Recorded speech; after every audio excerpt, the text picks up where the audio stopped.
Assalamualaikum warahmatullahi wabarakatuh. Waalaikumsalam warahmatullahi wabarakatuh. Wonten mriki kita sesarengan kali Bapak Bambang Eko Susilo Hadi lan kita badhe tanglet ngenani kearifan lokal kesenian karawitan wonten Desa Karangsari Sruweng niki. Nggih, saged diceritakaken kesenian karawitan ingkang Desa Karangsari niki, Pak? Oke. Menawi karawitan ing Desa Karangsari menika, Desa Karangsari menika jaripun sampun mitrian sampun wonten. Rikala Mbah Gundo ing sampun wonten. Leres Mbah Gundo bapake bapakku niku dalang. Kula menika namung dadi generasi penerus lah. Jadi kayak hobi turun temurun. Jadi kang aring Mbah Gundo dadi dalang. Terus temurun maring bapak kula, terus temurun maring anakku. Alhamdulillah akan putu-putuku pada mulai seneng dolanan. Itu nek takon masalahnya. Nek Pak pribadi Pak Bambang ya mulai kan zamane sinang SD. Mungkin bapak kula niku nggih seneng napa? Seneng karawitan, seneng dolanan wayang, seneng dolanan kesenian apa bae lah. Nah niku sering dijaki dolan Pak Bambang. Dolan nang nggon latihan karawitan, latihan nari dan sebagainya. Jadi Pak Bambang udah terbentuk rasa seneng kang aring SD sekalipun yang namanya anak kan ya seneng ya kadang-kadang ora, kadang-kadang seneng, bolak-balik tidak stabil, belum stabil. Ya itu dari kira-kira saya masuk kelas 4 SD lah. Bahkan kalau di kelas 4 SD saya udah pun wis pentas, tapi bukan di kerawitan, tapi nang tari, ya, tari. Jadi Pak Bambang ya di sekolah 4 SD itu wis tukang nyakil, ya, karena terpengaruh dengan bapak yang sering gitu, lama-lama Yesus jadi bisa. Jadi tarinya sih ya sekitar ya 13-an lah, 13 atau 11 tahun apa ya. Kelas 4 ditambah itu kan 11 tahun. Nah, usia 11 tahun saya sudah terus tampil ini tampil kesenian, tapi nari jadi wayang. Kemudian bapak udah ini juga paguyuban wayang orang, wayang wong. Pak Bambang masih cilik tapi kon. Nah, aku malah jadi orang pada senang, pada nonton bareng anak cakil cilik. Jadi saking kelas sekawan SD ini, Pak Bambang itu suka ngomong-ngomong. Dari panggung ke panggung, terus bahkan sampai di STM saya masih ingat. Jadi sudah terbentuk, nah, lama-lama di STM saya sudah bisa pukul gendang. Bahkan pernah Pak Bambang masih di STM, masih sekolah nang STM, wis kon mendangi tari lang tingkat Jawa Tengah provinsi. Alhamdulillah Sinta kendangi dapat juara. Kalau Pak Bambang orang-orang lomba karawitan, Pak Bambang mendangi anak didiknya Pak Bambang kayak gitu. Saya masih di STM itu. Jadi saya sudah punya murid. Ya, sudah wisdom murid tetap melu lomba nang provinsi Jawa Tengah dulu kalau nggak salah. Biar kalau nggak salah gue tari kudo mangsa. Kayak kuda-kuda itu tapi 2 orang terus ditaruh. Bukan itu kudo mangsa apa? Tari Eko Prawiro deh. Eko Prawiro. Tapi untuk anak SD. Begitu. Jadi visual tampil nang tingkat provinsi, padahal sing nabuhi bapak-bapak. Ini masih bocah.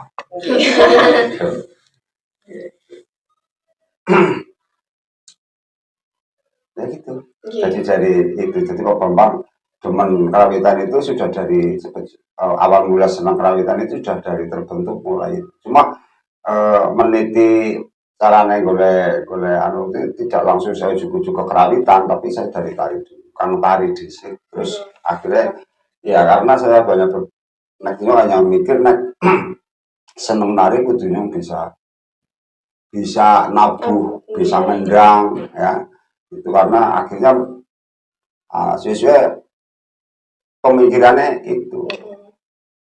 Jawani ya memang begitu. Jadi kudu senang itu dari anak sehingga ya bapakku biyen gure carane apa nurunakan kesenangan hobi berkesenian itu memang sudah dibentuk dari kecil. Benar-benar bapakku itu mengarahkan ke sana, sekalipun saya kadang-kadang misalnya kontra gitu loh. Maunya saya senangnya macam-macam. Tapi karena bapakku gue sebab bapakku apa caranya fanatik. Fanatik. Pokoknya ngelola kesenian kerawitan kurasa itu di usia-usia bapakku sih ya lumayan nom lah itu. Tapi setelah bapakku mantan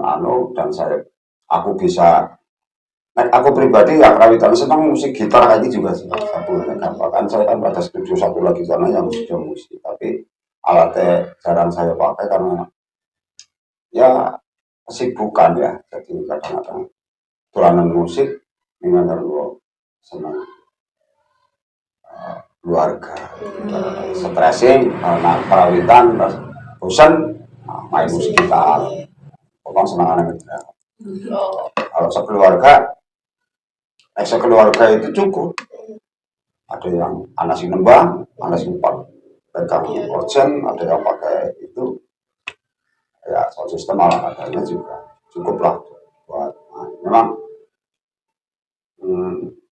kesenangan Pak Bambang di bidang kesenian itu sepertinya orang ketangming cara gampangnya sebatas standar itu semuanya ada dari mulai apa kayak gini pokoknya ada lah orang ketangming itu tadi ukuran standar bukan 16 karena kemampuan itu saja gue baik kan karena mereka senang jadi karena saya suka kepengen dan jadi kepengen orangnya di anak-anak atau apa saja rezeki micil ya apa di situ udah mulai saya mencintai dunia yang namanya kesenian tradisi kayak gitu. Lalu selain karawitan ning sanggar niki enten kesenian apa malih Pak? Orang sanggar Pak Bambang namanya Ciptoroso ya. Ciptoroso adalah merupakan gambaran, ada orang yang mengatakan bahwa sebuah tokoh cerita ada di cerita Kamandoko kan ada Ciptoroso ya kan, bungsu Ciptoroso anaknya dari Pasir Luhur yang dicintai oleh Kamandoko, memang sangat cantik. Nah itulah makanya Pak Bambang menggunakan nama Ciptoroso. Jadi tadi apa pertanyaannya? Selain pun enten karawitan. Ya macam-macam mana iblikana terus apa itu macam-macam mau coba dan itu di sini ada semua. Masyarakat ada semua, jadi ada eblik ada rombongan eblik, rombongan saneng ya duwe, rombongan kerawitan ya anak, wayang kulit ada, wayang golek ya ada, jemblung ya anak, mau copat ya ada, ketoprak juga ada. Gitu. Jadi kalau Pak Bambang ada ketopraknya ada. Nah, kenapa bisa begitu? Ya bisa. Karena dulu Pak Bambang juga ada yang namanya radio komunitas, radio budaya. Sehingga pada saat saya mendirikan radio komunitas yang namanya RJA dulu, radio RJA. RJA itu radio jaring aspirasi. Nah, artinya mencari sebuah aspirasi yang ada di masyarakat, baik itu secara politik, itu secara ya kebutuhan yang murid lah, di art lah, karena budaya, karena Pak Bambang itu kan senang budaya, bagaimana juga saya punya sesuatu tidak hanya akan dinikmati oleh saya sendiri, tapi biar budaya ini, budaya ini bisa dinikmati oleh orang lain, dan orang lain bisa berperan serta masuk di dalam studio itu untuk mengembangkan ekspresi, apresiasi dan inovasi kan begitu sehingga kadang tampil jam-jamnya sama masukkan ke radio, kadang jemblung masukkan itu orang-orangnya bisa rombongan dia kemudian dia rombongan ini rombongan karena untuk mendukung sebuah siaran kayak gitu. Jadi macam-macam cita rasa itu pokoknya yang berbau seni tradisional sehingga Pak Bambang bisa menyutradari sebuah cerita sejarah dengan kekuatan daripada apa kangaring kesenian lokal sing ana kangaring berikut di pokok sampai tahunnya di pokok kayak gitu kan jam-jamnya masukkan satu kesatuan sebuah pagelaran yang sekaligus menyuguhkan cerita sejarah Kebumen sing tampil juga kesenian Kebumen begitu ya dan itu kan kesenian Kebumen digabungakan gitu Pak. Nah Bapak itu dapat motivasi niku ke saking pundi Pak? Ini dari hati saja. Dari hati saja. Saya hanya terpanggil sampai dengan dulu pernah berpikir merasa iri karena di Purworejo anak sedang khas, namanya ya, sedang khas, gulala. Nang Banyumas, anak lengger, Kebumen apa sih? Dan alhamdulillah, Pak Bambang sudah mencapai tari cepetan Pak Bambang bikin. Ya kebetulan ya saya sendiri yang mengajukan tari cepetan disahkan menjadi khas dari kementerian. Jadi Pak Bambang itu mengajukan dua kesenian sebagai kesenian khas Kebumen yang tidak bisa diklaim oleh yang lain yaitu cepetan sama jam-jamnya. Ya, dan itu sudah disahkan ada sertifikatnya ya kalau orang mengatakan katanya saya dianggap maestro apa gimana karena saya yang mengajukan kan memang harus ada uji harus diuji tentang kesenian cepetan Kebumen itu berapa sih latar belakangnya apa sih nilai sejarahnya apa sih nah itu jadi ya kayak sidang itu mulai tahun 2020 kemarin bulan Oktober itu sudah diketok bahwa kalau nggak salah tanggal 28 Oktober tahun 2020 kalau nggak salah ingat bulannya insya Allah nggak salah jadi ketok palu kesenian khas Kebumen adalah cepetan dan jam-jamnya gitu. Kayak gitu. Niku kan ing tahun 2020 nggih Pak. Ya. Nah niku kan lagi mangsane pandemi nggih. Nggih. Nggih. Dan niku kesulitan yang Bapak alami niku nopo mawon Pak? Waktu ngajuin ke pusat. Ya, kalau sebetulnya kalau kita berbicara kesulitan jangan kalau memang ini sebagai motivasi kau. Jadi motivasi kau lah. Naik kesulitan pasti ada kemudahan.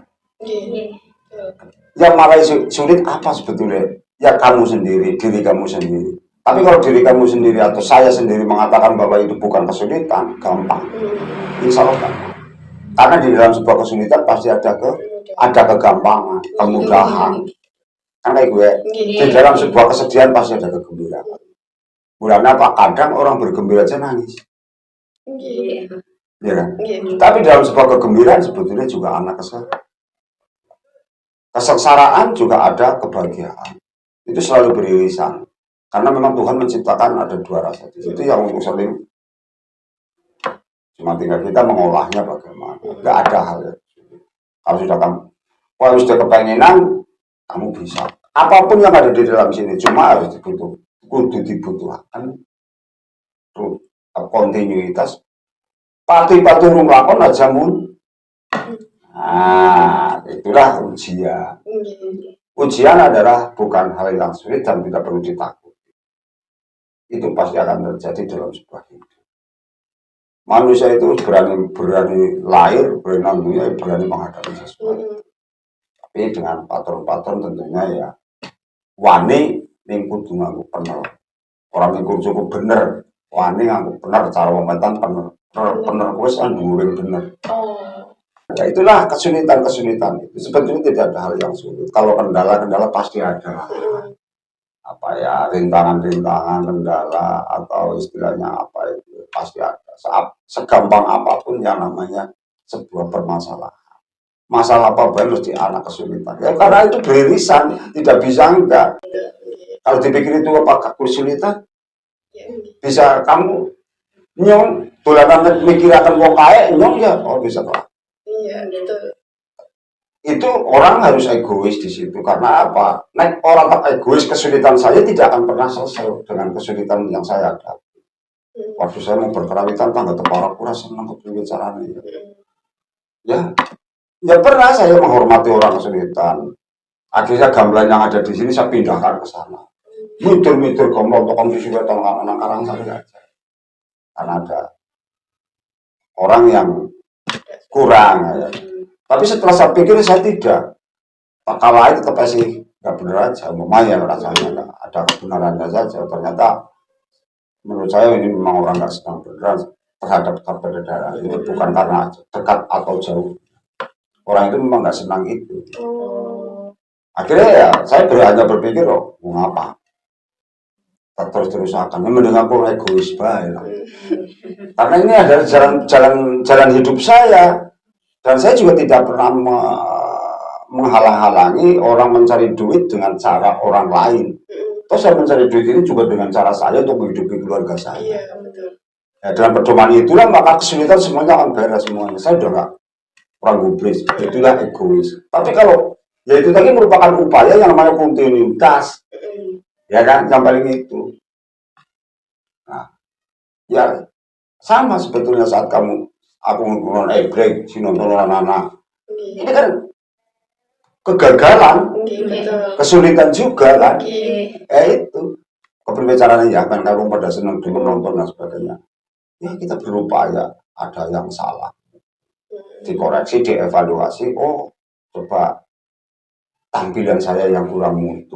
Wonten jaman sapunika kathah larek enom ingkang langkung nyenengi budaya modern daripada budaya piyambak kados kesenian pirantos musik tradisional menapa karawitan. Nah, kados pundi tanggapan Bapak nanggepi Bocah-bocahan lebih seneng nggih budaya barat-baratan, rambutnya seperti semi coklat-coklat apakah digambari batikan, tatonan. Ya kayak gitu ya, ketika menanggapi kayak gitu kan ya hal yang mustahil saat bangsa Indonesia itu hanya akan mencintai budayanya sendiri. Itu pasti ya, karena memang karena selalu bergesekan. Contohnya gampang Pak, kesenian Kabupaten Kebumen itu juga tidak bisa dibendung untuk lari ke wilayah lain. Itu kan bentuk budaya. Orang senang musik barat dan sebagainya itu kan karena sebab apa ya nggak mungkin ya. Dari pengarang lagu yang ada di Indonesia sendiri juga menggunakan bahasa barat. Itu pasti lakon bisa wayang pagelaran wayang kulit karena mainnya di mana luar negeri nganggo bahasa Inggris. Jadi sehingga yang penting ya, jadi Pak Bambang itu tidak memusuhi hal semacam itu, bukan golongan fanatik, tetapi cara anunya kowe jangan hilang jati dirinya. Arpa kowe seneng maring kesenian barat, tapi kowe lebih mencintai daripada kesenian diri kamu sendiri, sehingga kamu akan menampakkan teknologi memang harus tinggi, setinggi-tingginya. Orang pintar memang harus sepintar-pintarnya, tapi kalau kamu tidak pernah mengenal budaya kamu sendiri, sama saja dengan kamu seperti robot. Nah, ketimuran sudah terkenal, orangnya santun, tidak gampang marah, dan lain sebagainya, tidak gampang mencaci orang. Itu budaya orang Indonesia. ya kan? Sebetulnya tapi bukan berarti orang yang tidak pernah marah. Kalau udah marah malah ngedeni. Itu loh. Jadi nggak usah terlalu takut dengan budaya barat saat kamu punya kekuatan budaya sendiri. Itu aja. Jadi mesti kamu tumbuhkan bagaimana caranya main itu tetap mencintai maring kesenian mau coba perawitan. Selebihnya kamu mau main apa? Budaya barat apa sih? Nah, budaya barat itu artinya budaya sing orang bisa orang pas kalau budaya kita itu. Kamu jangan pernah pasangkan karena kamu Indonesia ya tampil apapun yang ada di dalam tubuh kamu, performa kamu itu ya tunjukkan bahwa bagi orang Indonesia itu orang Amerika. Ya, sekalipun ada juga Mesir mengerani kayak wong luar negeri, sawadon nang selana sing seneng. Padahal nek nangaring budaya Jawa kan nganggo jari, nyampingan, tapian. Zaman biyen, zaman iki kan wong tapian juga wis ada. Tapi itulah kue jane sing dadi ciri khas. Mulane mau blangkon. Itu juga ada filosofinya. Ada filosofinya. Blangkon utawa ikat. Blangkon ya. Cenderung kepada ikat. Ikat kue ikat. Ikat itu mau jirat. Jirat apa? Pemikiran itu mana jangan ngembiang-biang. Kena ngembiang-biang tapi dalam koridor sini terkendali. Sama seperti kamu yang pakai. Jadi kalau kamu hanya sekedar aksesoris untuk kelihatan cantik atau kamu seorang muslim, saya pikir bukan itu. Tapi apa yang ada dalam otak kamu mesti kamu tidak liar. Ya, betul. Sesuaikan dengan jati diri kamu. Itu wong Jawa, wong Indonesia. Itu yang lebih kotas dan lebih penting. Ini kan budaya. Kalau sekarang udah hampir membudaya. Ya kan, tapi belum tentu yang pakai kayak itu agamanya Islam, belum tentu. Karena di sekolah itu diharuskan menggunakan kayak gini ya, sing agama Kristen mesti pakai dia. Karena apa? Dia mempunyai Pancasila, karena dia ada orang Indonesia yang kekristenannya itu plural. Orang bisa mengerti, bisa pakai. Tapi kamu sendiri harus pakai kalungan, pakai salib, mesti gak mau. Iya. Tapi dia pakai itu karena menghormati, karena merasa adalah minoritas, bisa diterima oleh itu. Tapi dia jauh lebih bisa menghormati timbang kita. Pak Bambang cenderung pakai belangko, saya merasa orang Jawa hanya sekedar untuk memotivasi diri aja. Karena hanya dengan performan orang itu akan mengenali. Kayak gitu, kecuali Pak Bambang biasa pakai belangko ya bulus orang yang ngomong bulus kayak gitu. Sing demen yang ngomongin lu, sing orang demen lah apa sih kayak gitu. Biasa. Karena itu sudah menjadi performan saya. Performan saya akan menunjukkan ketemu Jawa ini kan kayak gitu kamu lihat kan? Betul. Ya, makanya di mana-mana Pak Bambang menghadiri acara apapun menggunakan. Ya ada ikat kepala yang ada di sini lah. Tapi nanti kalau rasanya kondangan ya orang lah. Tapi kalau menghadiri mau menjadi narasumber atau apa saya kayak gini pasti pakai kayak gini. Jadi narasumber apa pembinaan sana, kerawitan di mana saya pakai kayak gitu. Jadi apa ya? Itu sebagai ciri khas menunjukkan bahwa wong Jawa ya kayak gitu. Bahasanya juga campur aduk Pak Bambang itu kalau di forum itu di narasumber apapun ya tetap bahasanya bahasa campuran. Ya kayak gini. Kebumen aneh. Jadi memang tidak mutlak karena memang bahasa Jawa ya kecuali Pak Nyondro ya. Pak Nyondro itu monggel harus dari awal sampai akhir semuanya bahasa Jawa kabeh. Karena bahasa komunikasi ya bukan yang boleh menyampaikan gaya wong panyondro dari kono bingung dewek. Itu malah kakek gawe-gawe menerangkan yang aneh-aneh kayak gitu kan malah. Seperti tadi kayak ada keluar kalimat saya goroh wenang, pikul dukun mendem jero, itu kan daripada apa ya, ya wong Jawa ilmunya. Ya. Jadi tidak apa-apa, tidak apa-apa. Silahkan, karena mungkin ingin mengetahui sebetulnya, tapi jangan kebablasan. Aja kebablasan, sekedar hanya ingin tahu dan ingin berkorban dan dirasakan. Kita pernah jadi wong Indonesia atau jadi wong Barat kayak apa, setelah tahu rasanya sebetulnya sopan dilihat masih banyak yang kontra. Kalau foto kamu harus ikut-ikutan yang gampang-gampang, yang ringan-ringan seperti mendicat anak-anak itu. Dicat kayak gitu apa? Bahkan gondrong segondrong-gondrongnya performa sama detail sopan santunnya kelihatan luar biasa. Iya, kamu sendiri orang begitu wah ngomong buah tindakan kamu mungkin agak gimana kayak orang ngomong gitu. Tapi nanti kalau sudah berhadapan dengan orang tua, itulah budaya Jawa. Berarti kamu bisa menunjukkan kejawabannya dengan sempurna, dengan baik, tapi kamu tidak pernah menutupi gejolak jiwa yang ada. Jadi yang terpenting jangan pernah fobia dengan budaya orang lain, tapi kamu budaya sendiri kuat di dalam jiwa kamu. Itu yang kamu tidak akan pernah tiru-tiru. Tapi kamu cukup tahu. Kira-kira itu. Jadi Pak Bambang menanggapi kayak gitu dan memberikan saran. Jadi jangan pernah kontra. Karena kalau kamu kontra sementara ada orang lain suka, kamu menjadi musuhnya. Hormatilah. Sekedar bisa, nggak masalah, tapi jangan melakukan.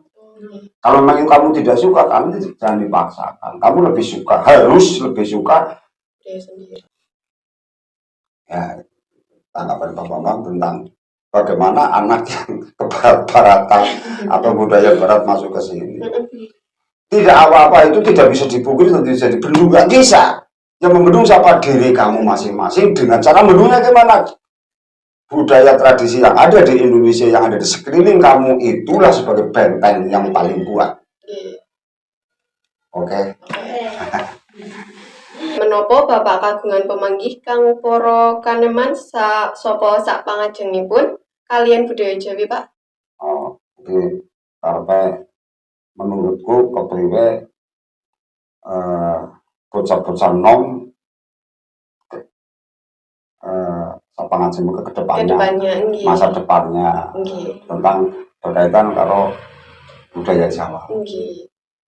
Ya mau kan Pak Bambang wis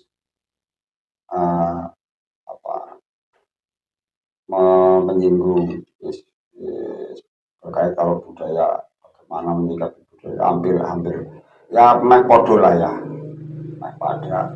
Jadi budaya Jawa itu kan banyak sekali. Tapi untuk kawula muda, bocah nom-noman, yang perlu diingat itu kalau budaya Jawa adalah tadi sudah saya singgung di depan juga. Hanya sekarang hanya para sebuah kesimpulan, rangkuman, ringkesan, sing intine dadi bocah nom kuwe ya siji kudu patuh karo kedua orang.